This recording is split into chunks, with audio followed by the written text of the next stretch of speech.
Israel మొత్తానికి కూడా రక్షణ వచ్చింది. సీమోను ఇంటిలోనికి అంత జ్వరంతో బాధపడుతుందని తెలిసిన యేసు, సీమోను ఇంటికి యేసు వచ్చి ఉండగా ఆ గృహంలో ఒక స్త్రీకి ప్రభు ఆరోగ్యాన్ని సమకూర్చాడు. సొంతము వ్యక్తి కాడ కూర్చొని ఉన్నటువంటి సొంతము గొప్పదారుడైనటువంటి లేవి తన యొక్క జీవితాన్ని మార్చివేసి యాకోబు బావి వద్ద కూర్చున్నటువంటి సమరయ స్త్రీ క్రీస్తు మాట్లాడుతున్నటువంటి ఆ సంభాషణ ఆలోచించిన ఆమె ఆ మాటల్లో ఉన్నటువంటి లోతైన విశ్వాసాన్ని గ్రహించి ఆమె కూడా ఆయనను విశ్వసించింది, జీవ జలాన్ని పొందింది. ప్రియులారా, ఈ విధంగా క్రీస్తు మాటల్లో మన యొక్క హృదయాల నుంచి ధ్యానిస్తూ ఉంటున్నప్పుడు ఆ మాటలో ఉన్నటువంటి పశ్చాత్తాపాన్ని గమనిస్తే దేవుడు మనను కూడా కరుణిస్తాడు. ప్రభు మనను కూడా ఇదిగో దీవిస్తూ ఉంటాడని మనకు అర్థమవుతూ ఉంటుంది. సువిశేషంలో ఈరోజు ఆ స్త్రీని ప్రభు మన్నిస్తూ ఉంటున్నాడు. మన్నించడమే కాదు, ఆ స్త్రీకి చివరన ఒక శపథం చేశారు. ఎవరు కూడా నీ మీద రాయి వేయలేదు, నేను కూడా రాయి వేయడం లేదు, నీవు వెళ్ళను. వెళ్ళమని ఒంటగా చెప్పాల. ఏమని చెబుతున్నారు? వెళ్ళేటప్పుడు పాపము చేయకుండా ఉండుము అనే నిబంధన చేసి పంపిస్తున్నారు. అంటే ఆ స్త్రీలో యొక్క పాపం వైపు అడుగులు వేయకుండా ఉండడానికి తనలో పూర్తిగా పాపం చేయాలనేటువంటి దృక్పథాన్ని నరికి వేసి పంపిస్తున్నారు. ఆమె కూడా వెంటనే తిరిగి వెళ్ళిపోయింది. ఈ విధంగా క్రీస్తు ప్రభు ఇక ఎప్పుడు కూడా మన జీవితంలో పాపం అనేది చేయాలని ఆశ పుట్టించకుండా, అది చేయడానికి ఎలాంటి భయం రాకుండా ఉండడానికి ప్రభు యొక్క కృపను మనకు ప్రసాదిస్తున్నాం. అందుకని పాప క్షమాపణలో ఆ స్త్రీని ఈ విధంగా పంపించడంలో రెండు కార్యాలు తేట తెల్లగా కనబడుతూ ఉంటాయి. ఒకటి క్రీస్తు ప్రభు ఆమె యొక్క పాపములను క్షమించడం, రెండవది క్రీస్తు తన పవిత్ర జీవితంలోనికి ఆహ్వానిస్తున్నాడు. పాపాలను మన్నించడం దీని వెనకాల ఉన్నటువంటి రహస్యం ఏంటంటే మానవులందరూ కూడా పవిత్రతలో జీవించాలి. లూకాసు వార్తలను ఆలోచిస్తూ ఉంటాను. మీ దేవుడైన ప్రభువు పవిత్రుడు కావున మీరు కూడా పవిత్రంగా ఉండండి. పాత నిబంధనలు ఉన్నటువంటి నిబంధన ఇది. మన యాభై దేవుడు పవిత్రమైన సుమ, మీరు కూడా పవిత్రంగా జీవించండి. ఈ ప్రభుని పవిత్రంలో జీవనం సాధించండి. క్రీస్తు ప్రభు అందరి పాపాలను, అనారోగ్యాలను, అంటురోగులను తొలగించి ఈ పవిత్ర జీవితం కోసం అందరినీ కూడా నడుస్తుంది. ఈ పవిత్ర జీవితం ఎలా వస్తుంటుంది? ఈ పవిత్ర జీవితాన్ని ఏ విధంగా చేసుకుంటాం? మనము నీతిమంతులుగా దేవుని ఎదుట కనబడినప్పుడు, నీతిమంతులుగా మనము ప్రభు ఎదుట జీవించినప్పుడు ఈ పవిత్రత అనేది మన జీవితంలో లభ్యమవుతుంది. పాత నిబంధనలో మనందరూ తెలిసినటువంటి వ్యక్తి యాకోబు. యాకోబు ఇస్సాకు కుమారుడైనటువంటి యాకోబు ఇస్సాకు వృద్ధాప్యంలో ఉన్నప్పుడు ఇస్సాకు పిలుస్తాడు, నాయనా ఇట్లను ఇదిగో ఇదిగో నా దీవెనలు ఇస్తా, నా జ్యేష్ఠ కుమారుడైనటువంటి ఏసావు నీకు నేను నా దీవెనలు ఇస్తా, నాకు కావలసినటువంటి దాన్ని వడ్డించు. సరే, ఏసావు వెళ్ళి అడవికి వెళ్ళాడు. తండ్రికి ఇష్టమైనటువంటి ఆ యొక్క పొట్టేలు మాంసాన్ని వడ్డిద్దామని వెళ్ళాడు. కానీ ఇది తెలుసుకున్నటువంటి యాకోబు కపటోపాయంతో ఒక మేకపిల్ల మాంసాన్ని వండి తండ్రి వద్దకు వచ్చి, ఇదిగో నేనే ఏసావును, ఇదిగో పొట్టేలు కొట్టి వచ్చాను, ఈ మాంసాన్ని ఆరోగించి నాకు దీవెనలు ఇవ్వు అని తెలియదు. తండ్రి సంతోషిస్తాడు. అయినా కానీ ఎలా ఒకగా మార్పు చెట్టు ఇదిగో యాకోబు తెచ్చినటువంటి ఆ మాంసాన్ని తిని తండ్రి వద్ద నుంచి జ్యేష్ఠ పుత్రుడికి ఇవ్వవలసినటువంటి దీవెనలను యాకోబు స్వీకరిస్తాడు. కాబట్టి యాకోబు ఇక్కడ చేసింది ఒక తప్పు. యాకోబు తన అన్న దీవెనలను కుట్రపూరితంగా స్వీకరించాడు. అన్నకు చెందవలసినటువంటి ఆ దీవెనలు యాకోబు రహస్యంగా తీసుకున్నాడు. ఇది తీసుకున్నటువంటి యాకోబులో భయం పుట్టుకొచ్చింది. ఇదిగో నేను మా తండ్రి వద్ద నుంచి రహస్యంగా ఈ దీవెనలు తీసుకున్నాను, మా అన్నకి విషయం తెలిస్తే నన్ను చంపవేస్తాను. కాబట్టి అన్నం వచ్చే లోపల నుంచి పారిపోవాలి. యాకోబు అక్కడి నుంచి ప్రయాణం అయిపోయినాడు. ప్రయాణమై వెళ్తే మనకి అదంతా కూడా చీకటి పడిపోయింది. సాయంత్రం అయింది. రాత్రి అవ్వగానే యాకోబు ఒక చోట నిద్రించాడు. నిద్రించినటువంటి యాకోబు కలలో దేవుడు ఎదుగో దర్శనమయ్యాడు. ఆ కలలో యాకోబు దేవుడితో కుస్తీ పడుతున్నాడు. కుస్తీ పడిన తర్వాత దేవుడు ఇక ఎదిరిపోదాం అనుకుంటున్నాడు. కానీ ఆ కుస్తీలో యాకోబు ప్రభుతో అంటున్నాడు, నేను నిన్ను విడవను. తెల్లవారిపోతుంది, నన్ను విడిచిపెట్టుకో, నేను వెళ్ళిపోతానని ప్రభు అంటున్నాడు. కానీ యాకోబు అంటున్నాడు, నన్ను దీవించకుండా నిన్ను నేను కథలనివ్వను. ఎందుకని యాకోబు మాట్లాడగలుగుతున్నాడు? ఎందుకంటే తన అన్నను అక్కడ మోసం చేసి పాపం కట్టుకొని వచ్చాడు. తన జీవితంలో తన హృదయంలో ఆ పాపాన్ని పోయలేక అలాగే ఏం చేయాలో తెలియకపోతున్నాడు. అందుకని తనలో ఉన్నటువంటి పాపాన్ని తీసివేసుకోవడానికి దేవుడి యొక్క దీవెన కోసం ఆశిస్తున్నాడు. అందుకని దేవుడు కూడా యాకోబు యొక్క పట్టుదలను చూసి దేవుడు యాకోబును ఆశీర్వదించాడు. అక్కడే యాకోబుకు ఒక నూతనమైనటువంటి నామకరణం చేయబడింది. ఏం పేరు అది? ఏం పేరు? ఇశ్రాయేలు. యాకోబును అక్కడే దేవుడు ఇదిగో ఇశ్రాయేలుగా దీవించాడు. ఇక నిన్ను యాకోబు అని పిల్లలు అందరూ కూడా ఇశ్రాయేలు అని పిలుస్తూ ఉంటారు. ఆ ఇశ్రాయేలు సంతతి నుంచి ప్రభువు రక్షకుడిని పంపించాడు. ఈ ఇశ్రాయేలు ప్రజల నుంచే భూలోక మొత్తానికి కూడా ప్రభు రక్షణ అనుగ్రహాన్ని దీవించాడు. యాకోబు యొక్క కుస్తీని ఆ పట్టుదలను చూసిన దేవుడు మారు మనసు పొందాలి, దేవుడిలో ఎదగాలి, ప్రభు యొక్క పవిత్ర జీవితంలో నేను కూడా ఎదగాలనేటువంటి మన యొక్క ప్రయత్నాలను కూడా దేవుడు దీవిస్తాడు. దేవుడు వాటిని ఆశీర్వదిస్తుంటాడు. యాకోబు గారు రాసినటువంటి మొదటి లేఖ 1వ అధ్యాయము 9వ వచనంలో అనుకుంటుంది, ఇదిగో మనము ప్రభు చేత మన పాపములను ఒప్పుకొనొచ్చు, దేవుడు మనలను అవినీతి నుంచి రక్షిస్తాడు, మన పాపములను చేస్తాడు, మనల్ని నీతిమంతులను చేస్తూ ఉంటాడు. ప్రభు ఎదుట మన పాపం ఒప్పుకుంటే ఈ 2 కార్యాలు జరుగుతుంటాయి. మనల్ని మన పాపముల నుంచి, మన అవినీతి నుంచి దేవుడు తప్పిస్తాడు. అదేవిధంగా మనలను నీతిమంతులుగా చేస్తూ ఉంటాడు. దేవుని యొక్క స్థితిపడిన యాకోబు అక్కడ నీతిమంతుగా ఎంచబడ్డాడు. అందుకని యాకోబు ఎక్కడికి వెళ్ళినా ఆ నేలంతా కూడా సస్యశ్యామలం చేయబడింది. యాకోబు ఎవరి దగ్గరైతే ఊడిగం చేశాడో ఆ ఊడిగం చేసినటువంటి ఆ యొక్క పశు సంపద అంతా కూడా దూరంతరమైనటువంటి ఫలితాలు లభించాయి. యాకోబు ఏ ప్రాంతంలో అయితే అడుగు పెట్టాడో ఆ ప్రాంతం అంతా కూడా సస్యశ్యామలం, పిల్లలతో ఎల్లప్పుడూ కూడా నిండుగా అభివృద్ధి చెందింది. కాబట్టి ప్రియ సహోదరి సహోదరులారా, యాకోబు చేసినటువంటి చిన్న కార్యం యాకోబు ద్వారా ఎంతో మందికి దీవెనలను, ఎంతో మందికి ప్రభు ఆశీర్వాదం అనుగ్రహించింది.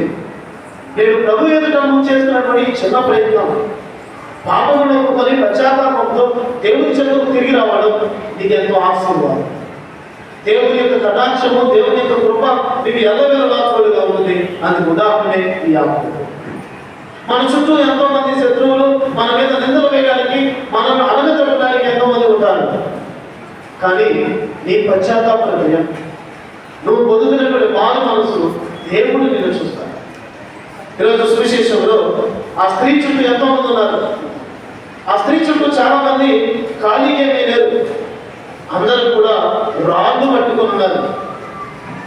ఈమె మీద రాళ్ళతో వేసి ఈమెను చంపేద్దాం అని ఎంతో మంది ఆమె చుట్టూ ఉన్నారు. కానీ క్రీస్తు ప్రభు ఒకే ఒక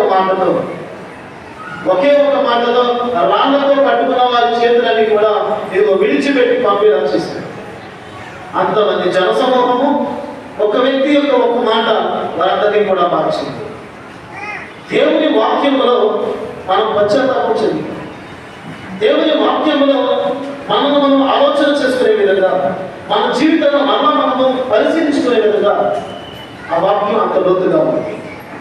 ప్రభు కలిగిన ఒక వాక్యం, మీరు ఎవరైతే పాపం చేయలేదో వారు వచ్చి మొదట ఆమె మీద రాయి వేయండి. ఒక్కరంటే ఒక్కరు కూడా, పెద్దల నుంచి అధికారుల వరకు ఎవరు కూడా ఆమె మీద రాయి వేయకుండా ఒకరి తర్వాత ఒకరు నెమ్మదిగా వెంబడించి వెళ్ళిపోవడం చూస్తూ ఉంటారు. ప్రియ సహోదరులారా, దేవుడు మానవులందరినీ కూడా ప్రేమించడానికి ఇది ఒక ఉదాహరణ. దేవుడు మనలో ఉన్నటువంటి ఉన్నటువంటి పాపాన్ని మాత్రమే ఖండిస్తున్నాడు కానీ మనలను ఖండించడం లేదు. ప్రభు ఆ స్త్రీని పట్టడం కానీ, ఎందుకు ఈ పని చేసామని ఆ స్త్రీని తిట్టడం కానీ, ఆ స్త్రీని అవమానపరచడం కానీ ఏమీ చేయలేదు. కానీ తనలో ఉన్నటువంటి పాపాన్ని మాత్రమే విడనాడుతున్నాడు. నేను ప్రభు మన నుంచి కోరుకున్నది కూడా ఈ జీవితంలో ఉన్నటువంటి ఆ పాపాన్ని దేవుడు అసహించుకుంటున్నాడు. ఇది మనం వెనకాలి. చాలా మంది దీన్ని ఏం చేసుకుంటున్నారు? ఆత్మహత్యలు, కుటుంబం నుంచి దూరంగా, మనుషుల నుంచి దూరంగా జీవించడం ప్రారంభిస్తుంది. సమాజంలో ఈ యొక్క దూర సంబంధాలతో దూరంగా జీవించడానికి, ఈ భూమి మీద లేకుండా ఉండడానికి ఇలాంటి చెడు ఆలోచనలు ముందుకు వస్తూ ఉంటున్నాయి. నన్ను ఎవరు అనుకోవడం లేదు, లేకపోతే నన్ను పట్టించుకోవడం లేదు, ఇలాంటి పిచ్చి పిచ్చిగా ఆలోచనలు మనకు వస్తున్నాయి. కానీ దేవుడు మనలను పట్టించుకుంటున్నాడు. ఆయన మన గురించి శ్రద్ధ వహించే దేవుడు, మన ఎదుట ఘనకార్యాలు చేసేటువంటి ప్రభు. కానీ ఆ ప్రభు వద్ద మనలో ఉన్నటువంటి దుష్కార్యాలను, పాపములను విడనాడమే దానికి కావాల్సినటువంటి. ఇదిగో ఈ స్త్రీ ఆ ప్రభు ఎదుట అది విడిచిపెట్టింది. యేసు చెంత తన యొక్క పాప జీవితాన్ని, యేసు చెంత తన యొక్క పాపపు అలవాట్లను అన్నింటినీ కూడా విస్మరించి విడిచిపెట్టింది. దేవుడు ఆమె జీవితాన్ని మార్చాడు. ప్రభు చేత మనం కూడా ఇదే జరుగుతుంది. దేవుడి చేత మన జీవితాలు మార్చబడాలి. ఎందుకంటే వికృతమైనటువంటి ప్రేమతో ప్రభు మనలను ప్రేమిస్తుంటున్నాడు. విలాప గీతాల్లో మనం చదువుతూ ఉంటాం. 3వ అధ్యాయము 22-23 వచనాల్లో ఆలోచిస్తాం. ప్రభు ప్రేమ గతింపలేదు, ఆయన కరుణ సమసిపోలేదు. ప్రతి ఉదయమున ఆయన ఆ భాగ్యములు క్రొత్తగా దయచేయను. ఆయన నమ్మదగిన తనము అంత గొప్పది. ప్రభు మనందరినీ కూడా ప్రేమిస్తూ ఉంటున్నాడు. ఆ ప్రేమ ఉదయానికి వస్తున్నటువంటి సూర్యుడు ఎంత ప్రకాశవంతంగా ఉంటున్నాడు. ప్రతిరోజు కూడా ఒక క్రొత్త దినంగా మన జీవితం ఉండదు. దేవుని ప్రేమ ఎల్లప్పుడూ కూడా నూతనంగా అదే విధంగా ఉంటుంది. ఎందుకంటే ఆయన మమ్మల్ని చూసి విసుగు చెందడం లేదు. ఈ సమయంలోనే పరిశుద్ధ జగద్గురువుడు మన పోప్ ఫ్రాన్సిస్ గారు 2013వ సంవత్సరంలో శ్రీసభ మొత్తానికి పోపుగా ఎన్నికైనప్పుడు ఆయన ఆదివారం, మొదటి ఆదివారం ఈ ప్రసంగంలో ఇలా చెబుతూ ఉంటాడు. దేవుడు మానవాళిని ఖండించడంలో ఎప్పుడు కూడా అలసిపోలేదు, చిరాకు చెందలేదు. కానీ మానవులే దేవుని వద్దకు వచ్చి పాపములను ఒప్పుకోవడంలో చిరాకు పడుతున్నారు, విసుగుపోతున్నారు, బద్ధకస్తులు అవుతున్నారు. మన మాటలు చెప్పాలి. ఎందుకంటే ప్రియ సహోదరులారా, ఈ రోజుల్లో మన యొక్క కథోలిక సాంప్రదాయంలో మన జీవితంలో అంతరించిపోయేటువంటి సాంగ్యం ఏదైతుందంటే పాప సంకీర్తనం చాలా తక్కువ మంది చేస్తూ ఉంటున్నాం. పాప సంకీర్తనం యొక్క ఔన్నత్యాన్ని, దాని యొక్క ఫలితాలను మనము గుర్తించలేకపోతున్నాం. నేను క్రీస్తు ప్రభు సువిశేషంలో ఆ యొక్క వ్యక్తి, ఆ స్త్రీ యొక్క జీవితాన్ని మార్చింది ఈ పాప సంకీర్తనం ద్వారా. ఈ పాప పక్షాపన ద్వారానే ఆ స్త్రీ యొక్క జీవితాన్ని ప్రభు మార్చారు. దీని ద్వారానే పవిత్రమైన జీవితం అనేది సాధ్యమవుతుందని ప్రభు నిరూపిస్తుంటున్నారు. ఆయన ప్రేమ మన జీవితంలో నిండుగా అనుగ్రహించడానికి ఇది పాప సంకీర్తనం అవసరం. నేను కథోలికులుగా ఎంతమంది మనము ఈ పాప సంకీర్తనలో పాల్గొంటున్నాం? ఒక మంచి పాప సంకీర్తనం చేసి ఎంతవరకు దేవుని యొక్క పవిత్రత జీవితాన్ని, దేవుని యొక్క ప్రేమను నిండుగా మనము పొందుతూ ఉంటున్నాం. పాప సంకీర్తనం చేయడానికి ఏమైనా ఆటంకాలు మనమే పెట్టుకుంటున్నామా, లేకపోతే రాకుండా దూరంగా తిరుగుకుంటున్నామా? ఇదిగో మనం కూడా ఆ జన సమూహంలో రాళ్లతో పట్టుకున్నటువంటి వ్యక్తులు వలె ఉంటున్నాం. ఎందుకంటే ఆ జన సమూహంలో రాళ్ళు ఉన్నాయంటే వారి జీవితాల్లో పాపాలు ఉన్నాయి. కానీ క్రీస్తు ప్రభు ఆ పాపాలన్నీ కూడా తుడిచివేయడానికి సిద్ధంగా ఉన్నాడు. కాబట్టి ప్రియులారా, ఆయన చెంతకు మనం రావాలి. ఆయన చెంతకు ఎలా అవుతుంది? యేసేని రక్షకుడు అనేది తెలుసుకోవాలి. యేసు ప్రభువే నన్ను రక్షిస్తాడు, యేసు ప్రభువే నన్ను ఆదుకుంటాడని నువ్వు దృఢంగా విశ్వసించాలి. పౌలు భక్తుడు 2వ పట్టణంలో అదే బోధించాడు. ఆయన చెప్పినప్పుడు ఒక మాటలో చెప్పాలి, ఈ లోకాన్ని దేనితో పోల్చాడు? 2వ పట్టణం ఆలోచించాడు. ఈ లోకాన్ని ఒక చెత్తగా భావిస్తున్నాను. ఈ లోకాన్ని నేను చెత్తగా భావిస్తున్నానని ప్రభు దృఢంగా తెలియజేశాడు. ఎందుకంటే నా యొక్క ఆశ, జీవిత లక్ష్యం యేసయ్యను తెలుసుకోవడంలో, యేసయ్య జీవించడంలో నేను ఆనందిస్తుంటాను. దానికోసం నేను సదా ప్రయత్నిస్తున్నాను. కొంతమంది అనుకోవచ్చు, నేను సువార్తను ప్రకటన చేస్తున్నాను, ఇదిగో నేను గొప్ప కార్యాలు చేశాను అని అనుకుంటూ ఉంటాను. కానీ పౌలు భక్తులు అనుకుంటున్నాను, నేను దీనిలో వృత్తిని కానీ పరిపూర్ణతనైనది కానీ నేను చెప్పుకుంటున్నాను. నేను సదా దాని కొరకే ప్రయత్నిస్తున్నాను. ఇక దేవుని యొక్క పవిత్రతలో జీవించడానికి, దేవుని తెలుసుకొని క్రీస్తు ప్రభువులో ఎదగడానికి నేను ఎల్లప్పుడూ ప్రయత్నిస్తున్నాను. అది జీవిత క్రియ. మనం బ్రతుకున్నంతగానో మనం ఏ విధంగా అయితే ఒక ఆక్సిజన్ మన యొక్క జీవితాలకు స్వీకరిస్తూ ఉంటామో, క్రీస్తు ప్రభువుని కూడా ఎల్లప్పుడూ తెలుసుకొని ఆయనతో జీవించడం కోసం అది మనకు క్రియ.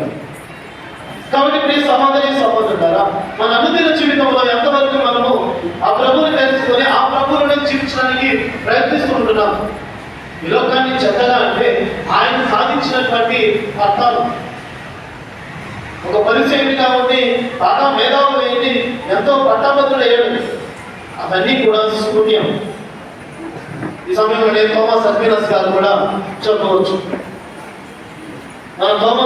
థోమస్ అక్వినస్ గారు క్రీస్తు తత్వం గురించి, తత్వైక దేవుడి గురించి మరింత ఈ ప్రభువుకు పిలువబడిన వారు ప్రవేశించిన పాత్ర ఒక మాట పలికిన ఆత్మ స్వస్థత పొందింది.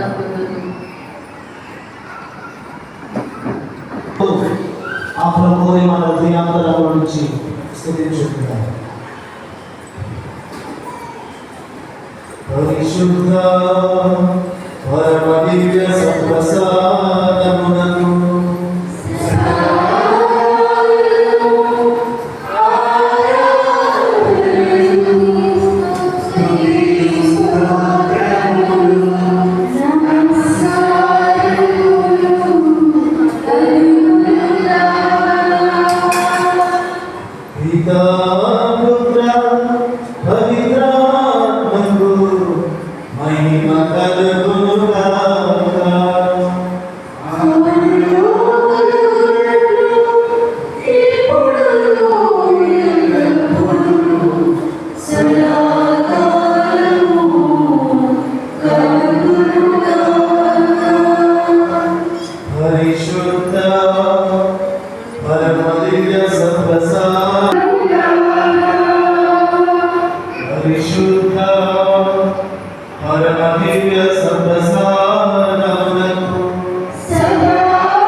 జీవమైన మార్గమైన సత్యమైన